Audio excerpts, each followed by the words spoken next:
If you watched last week's service, you probably heard me speak about a small kitten who's made his way not only into my apartment these days, but into all of our hearts. Well, last week was really a setup for this part of the story I haven't told you yet.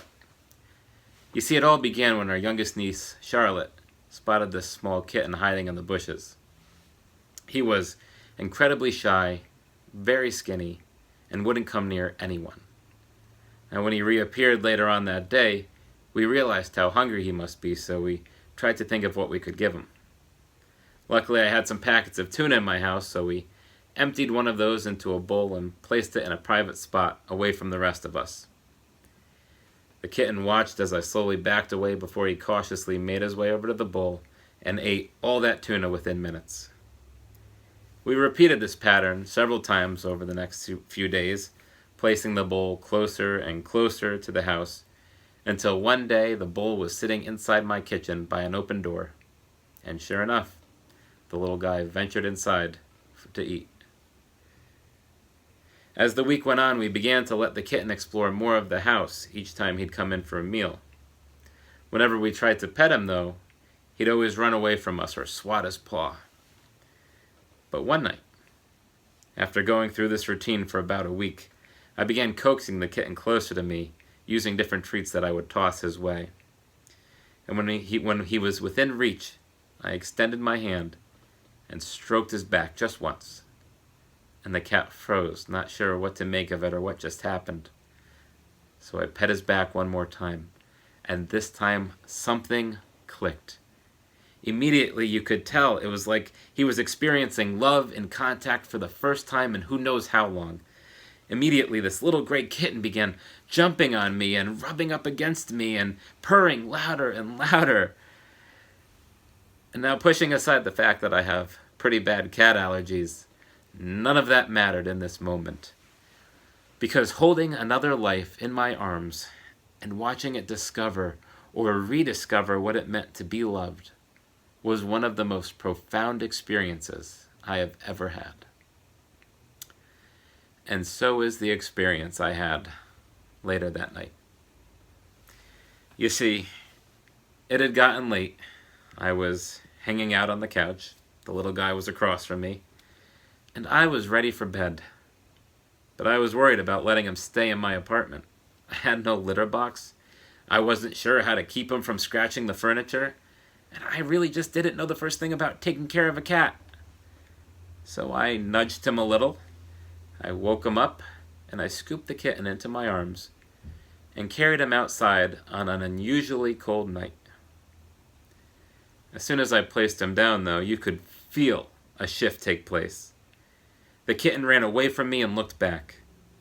And thinking I might have made a mistake here, I walked toward him to pick him back up, but he turned around and let out a loud hiss. And my heart just sank. It went from being one of the best nights to one of the worst nights I had ever had. I went inside and I found Melissa to tell her what had happened. And as she opened the front door back up, she said, "I was even going to mention to you we shouldn't just put him outside, because that's probably how he became abandoned in the first place." Well, with the open door, the cat ran back in and went to hide behind my couch. "You should get some sleep," Melissa told me. "I'll wait around until the cat's ready to go out on his own." Melissa slept on that couch until about 4 or 5 a.m. when she woke up to find the cat staring at her, ready to be let out. I, on the other hand, could barely sleep, unable to take my mind off the fact that I had broken this trust between this little kitten and myself. Well, the good news is that over the next several days and the next several weeks, we rebuilt those bonds, and the kitten is now closer to us than ever. But as I thought about what happened between this kitten and I realized how much work it takes to build trust with someone, and how little it takes to break that trust. My mind drifted to the fractured state of our country, and I wondered, is that what's happened to us? Have we stopped trusting one another? I know people who have stopped talking to family members because of their political views, and different generations who continuously are pointing fingers at one another for all different problems. The latest Pew research shows that people are growing more distrustful of others, our institutions, and our government. But what troubled me even more was how people not trusting one another just feels like the norm these days. There are plenty of politicians I'm leery of, but also plenty of everyday folk who part of me struggles to trust once I learn where they fall on their political or religious spectrums. And I basically just assume people are doing the same thing to me. You see, what troubled me wasn't so much this lack of trust. It's how okay I felt with it. Why wasn't I torn up over this the way I was with that little kitten? Well, thankfully, today's scripture offers some insight on how we're to live in community with one another. You see, there are 613 commandments in the Hebrew scriptures. 613. Most of us can't even remember 10 commandments. So imagine what must have been going through Jesus' head in today's gospel when one of the Pharisees, a lawyer, asks him which is the greatest of all commandments. It's a story which most of us have heard on more than one occasion, so his reply is pretty much anticlimactic to us at this point, right? Jesus says, "You shall love the Lord your God with all your heart, with all your soul, and with all your mind." This is the greatest and first commandment, he says. And a second is like it. You shall love your neighbor as yourself. I've always felt this sums up those 10 commandments into just 2. So much easier to remember. But I've also always read this passage as Jesus saying that loving your neighbor was second to loving God. But rereading his words a little closer, Jesus says the command to love your neighbor is like the command to love God. The two are intertwined. The first reading we heard from the book of Leviticus helps us understand why. You see, Leviticus opens with God speaking to Moses and giving him commandments which the people should live by. And God prefaces this by saying why. It's not to help society function more efficiently. It's not to help them get along better. It's not a roadmap for success. It is simply a matter of living lives that are holy. God says, "I'm holy. And because I am holy, you, my people, my children, are holy." This puts all the commandments that follow in such a different light for me. When God goes on to say that we should judge impartially, we shouldn't spread gossip, we shouldn't profit from the suffering of others, we shouldn't bottle up hateful feelings, and we shouldn't hold a grudge or take revenge, God is saying this is what it means to be holy. Love God, love your neighbor, they are inseparable. If we fail to do one, we fail to do the other. I think having some of these commandments spelled out for us helps to understand the complexity of what a loving action really is. In a culture that takes in so many romantic comedies and Hallmark movies, it's easy to become fixated on love being this sweet, mushy, romantic kind of love. But in just this passage, we see love as an action that involves wrestling with some difficult emotions at times. One of the commands I didn't touch on is, "You shall reprove your neighbor, or you will incur guilt yourself." It may not immediately sound like reprimanding or calling someone out for their words and actions is a loving act. Sometimes we think agreeing to disagree is the loving path, agreeing to disagree. But if people's words and actions are going against these other commands, if they're profiting off the suffering of others or spreading gossip, then the loving action is to stand against it.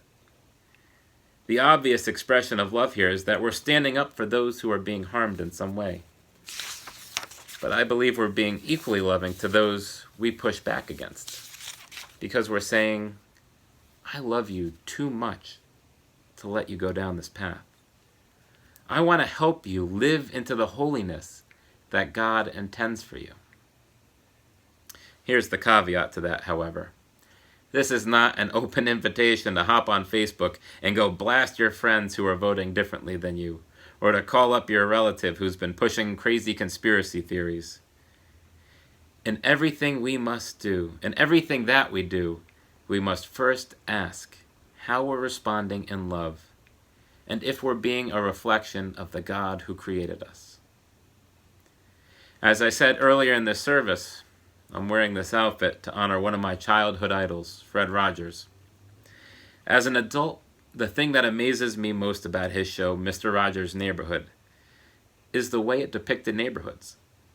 Whether we were watching Mr. Rogers challenge racism in 1969 by sharing a pool with a black man, or watching his puppets in the neighborhood of make-believe struggle to understand war and the assassination of Robert Kennedy, it became clear that neither neighborhood was without problems.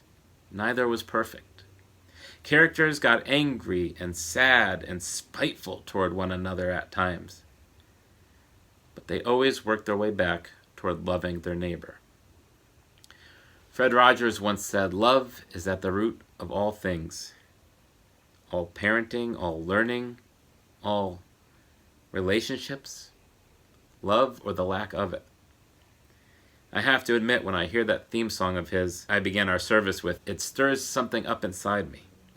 Singing about always wanting a neighbor just like you, and extending that offer by saying, "Won't you be my neighbor?"